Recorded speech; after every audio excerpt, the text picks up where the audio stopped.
Mesdames et messieurs, bonjour, ravi de vous retrouver. Bienvenue à cette nouvelle édition de notre programme Autour du monde concernant notre continent, l'Afrique. Et commençons l'édition d'aujourd'hui, du lundi 2 août 2021, avec une tournée autour de la presse qui a mentionné l'Afrique.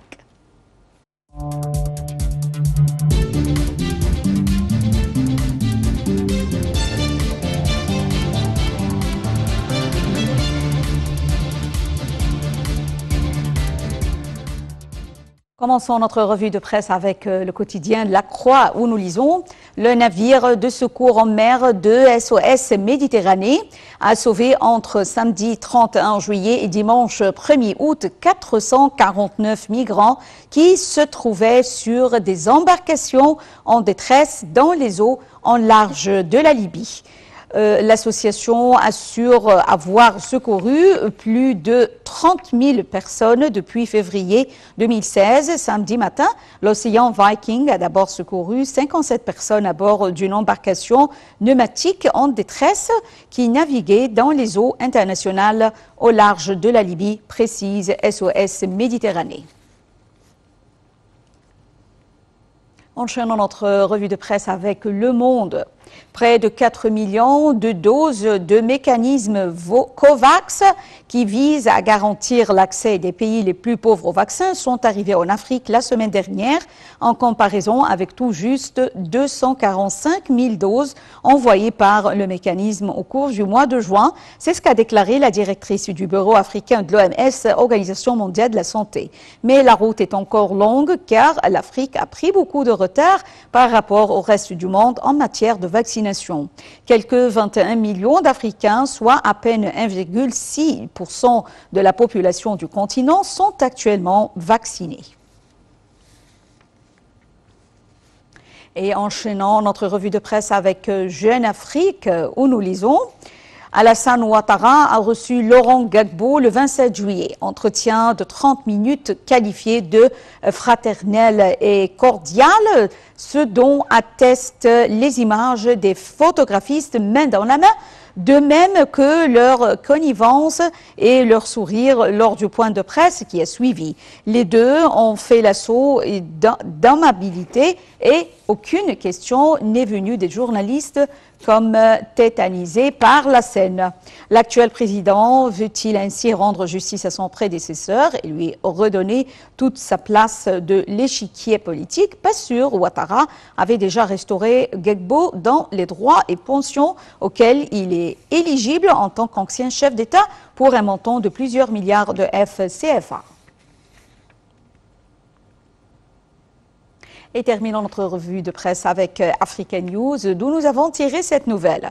L'Afrique du Sud va envoyer 1495 militaires au Mozambique pour combattre les terroristes qui terrorisent depuis plus de 3 ans le nord-est de ce pays, voisin riche en gaz naturel. Le Parlement sud-africain a indiqué dans un communiqué avoir reçu une correspondance du président Cyril Ramaphosa l'informant avoir autorisé l'utilisation de 1495 membres des forces de défense sud-africaines pour soutenir le Mozambique dans sa lutte contre les actes de terrorisme et les extrémistes violents. Les groupes terroristes connus localement sous le nom d'El-Shabaab font régner la terreur depuis fin 2017 dans la province de Cabo Delgado, frontalière de la Tanzanie, riche en gaz naturel mais à la population très pauvre.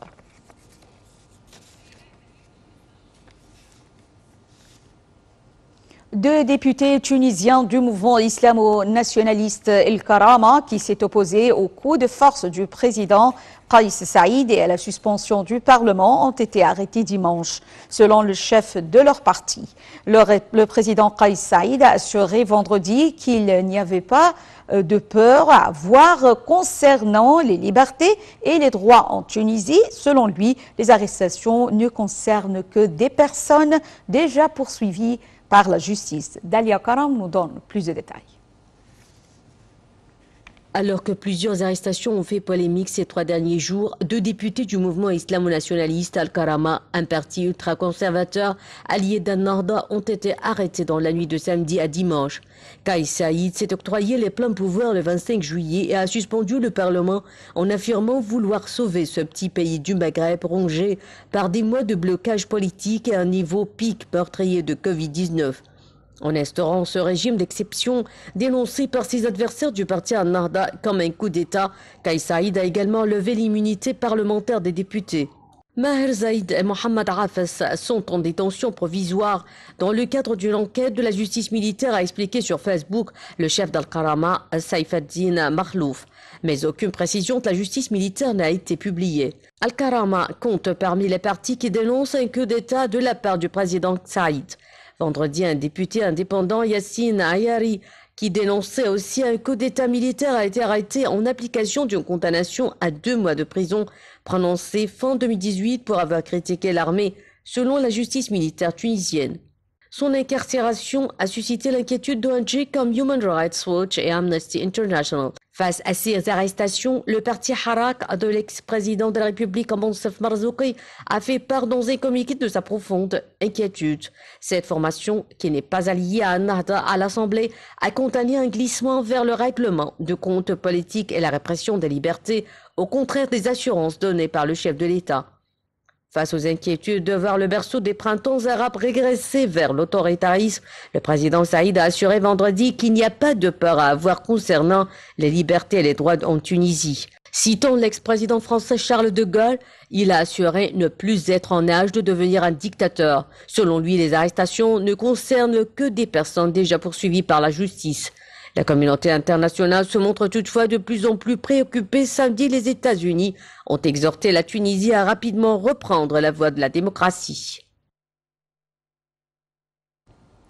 Et j'ai le plaisir d'avoir actuellement avec moi en ligne Wael Saïd, notre envoyé spécial à la conférence de Fatwa qui se tient aujourd'hui au Caire sous le parrainage du président Abdel Fattah el-Sisi. Cette année, la conférence se tient sous le thème des institutions d'émission des fatwas dans le monde numérique. Bonjour Wael Saïd, bonjour. Bonjour. Bonjour. Veuillez nous jeter la lumière sur ce qui se passe actuellement dans cette conférence. En fait, toutes les délégations des pays qui participent à la conférence commencent à se présenter actuellement ou à arriver à celle où la conférence va se tenir. Mais d'abord, on doit dire que cette conférence se déroule on porte cette année un slogan, disons les institutions de l'émission des fatwas dans un monde numérique, les défis de l'évolution et les mécanismes de la coopération.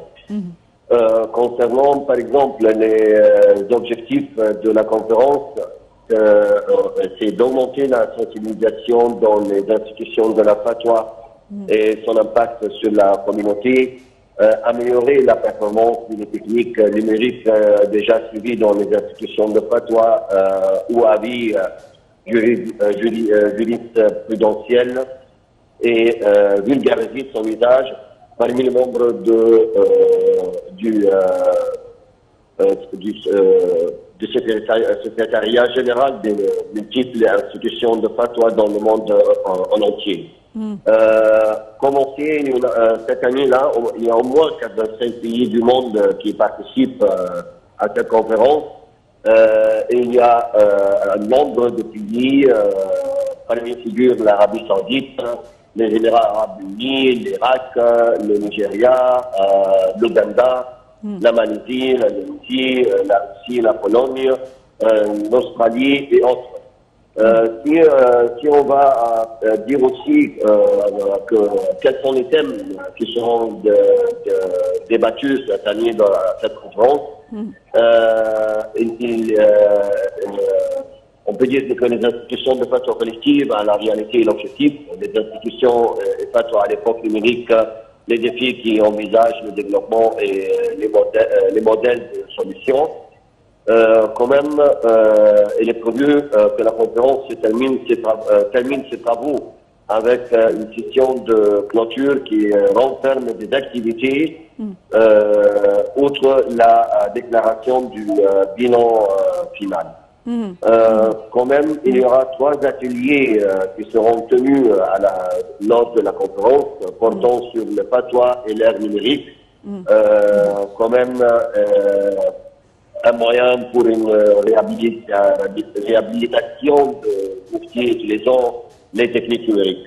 Ouais, il y a également des projets qui seront dévoilés, la déclaration de la charte de la coopération en matière de patois, le lancement de la plus grande encyclopédie égyptienne pour les sciences de patois. Nous vous remercions infiniment, Wael Saïd, notre envoyé spécial à Dar el-Ifta au Caire. Et enchaînant cette édition avec le ministre des Affaires étrangères algérien, Ramtan, qui s'est entretenu samedi dernier avec le ministre des Affaires étrangères, Sameh Choukri, et le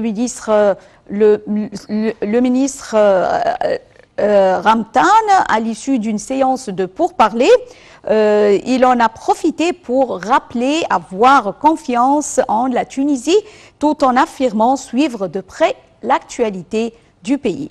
Dalia Karam nous donne plus de détails.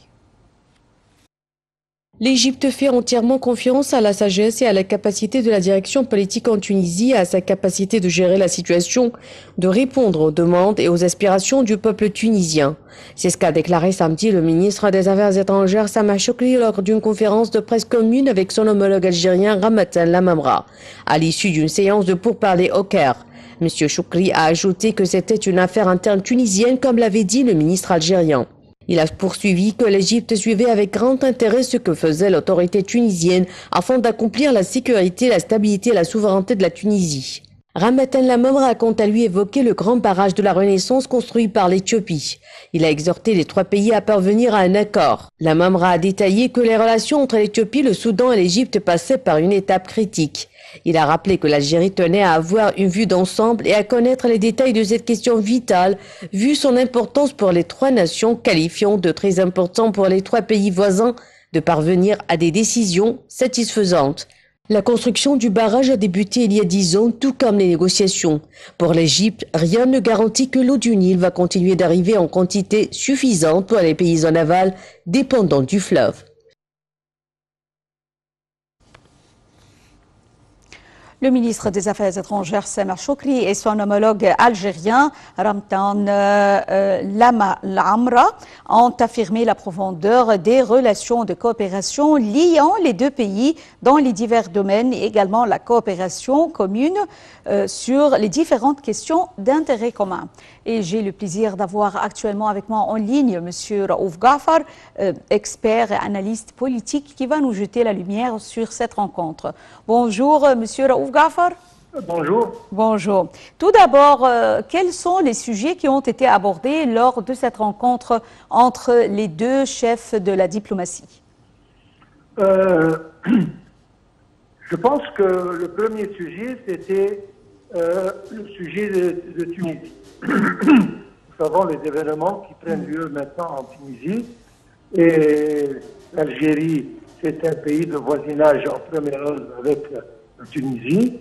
Et certainement, les intérêts de la Tunisie représentent quelque chose de très important pour l'Égypte. Donc, il fallait que les deux... les 2 chefs de la diplomatie, oui. Et puis avec le chef d'État, certainement, pour justement discuter disons, ces événements. Et nous avons vu que les points de vue sont identiques. Et il faut montrer la solidarité avec la Tunisie et il faut essayer de donner tout ce qu'il faut pour que le président tunisien finisse cette crise d'une façon qui réalise le bien pour le peuple tunisien. Donc ça, c'était un sujet abordé. Certainement très important. Je pense qu'ils ont parlé, ça va sans dire, du sujet de la Libye, la carte de route pour l'élection, etc. Donc, je pense que ça, c'était un autre sujet. Et en troisième lieu, certainement, les relations bilatérales entre les deux qui doivent, je vais dire, s'améliorer sur tous les domaines. En ce qui concerne les questions d'intérêt commun, M. Raouf Ghaffar, quels sont les points de ressemblance entre l'Égypte et l'Algérie? Ok, nous sommes des pays arabes, nous sommes les deux sur la Méditerranée, nous avons des voisins communs, donc la stabilité, la sécurité de cette zone représente un intérêt commun pour les deux pays, la Libye, Tunisie, etc. Donc ça, ce sont des bases fondamentales pour les relations entre les deux pays. Certainement, nous savons tous les relations entre les deux pays. Ils vont des pays, avant même les cinquantaines, et nous avons tous lu et connu quel genre de coopération avec l'Algérie durant le cours de l'indépendance, etc., dans les années 50. Et ça continue, bien qu'il y a